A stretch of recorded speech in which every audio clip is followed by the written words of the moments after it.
Hi, my name is Jessica Scott Dunda, and today I'm going to go through analyzing some school improvement data from 3 Polk County elementary schools. I chose these 3 elementary schools because I was on the Florida Department of Education's website, and I found these schools of excellence. And I was looking through the column that had economically disadvantaged and then like higher, um, minority populations. So I looked down the column, not just in Polk County, but like in all their counties, and I wanted to see like higher than average, both economically disadvantaged with a higher minority rating. And I found 3 in Polk County. So I just wanted to kind of dive into that SIP data to see what they were doing to make such a strong show amidst what some might think are more difficult populations. So Polk County, I did not know much about it, but their website actually says that they're the 7th largest district in Florida, one of the largest in the nation, 120 schools and more than 114,000 students. The demographic is predominantly white, but then has a higher Hispanic and Black rate as well. They are a farming, agriculture, citrus, cattle, and phosphate mine kind of workforce. So these are the 3 high-achieving elementary schools that I chose in Polk County.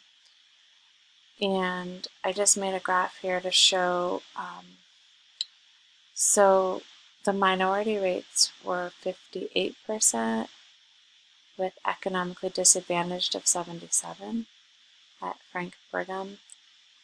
Minority rate of 51%, with economically disadvantaged at 87% at Cleveland Elementary, and then minority percentage was 46, with economically disadvantaged of 91% at Hartridge.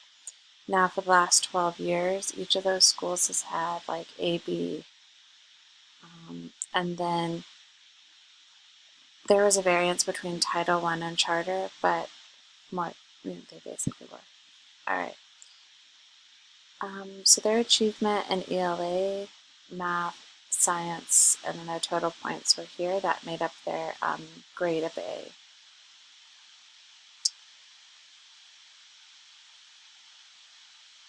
I will note that the science achievement was a little low in each one. Alright, so their achievement by subgroup for the 2023-24 is here, and there were some gaps. So the subgroups, I think they had to have 10 or more students, something in each subgroup. So you can see that there's actually a very large kind of Hispanic population at each of these, which I also found pretty interesting. I mean, I know that there are service workers in the agriculture industry, and Polk County is an inland agricultural area, so that might come as not a surprise that there's a larger Hispanic population, because traditionally in Florida that has been the subgroup that does work in agriculture. But here I think it's kind of cool because these 3 schools have somehow achieved some really high levels, even with not a lot of money and dual language and things like that, with a higher minority rate. So I think that's kind of cool. So then I just kind of screenshot, I put this in the notes. Part of the SIP notes from the administrators and the coaches and the teams, why, why do they have a low performance in something, but why do they have a high performance in the other, and what were they going to work on. So I'm not going to read these through for you, but what I did come through with when I was reading through these indicators was that in each of the schools, they really maintained like a collaborative and team approach. And what else that they did is they were really into digging into their data, what they talked about, looking at their data on a cumulative level, and then also I'm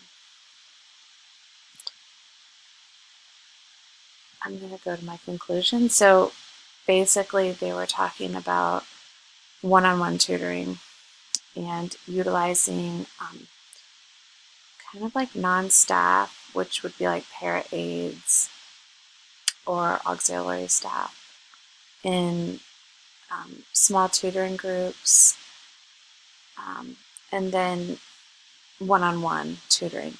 So they really relied quite heavily on all of that in all the three schools to make sure there weren't like these achievement gaps with certain kids or with any kids that were showing signs that they may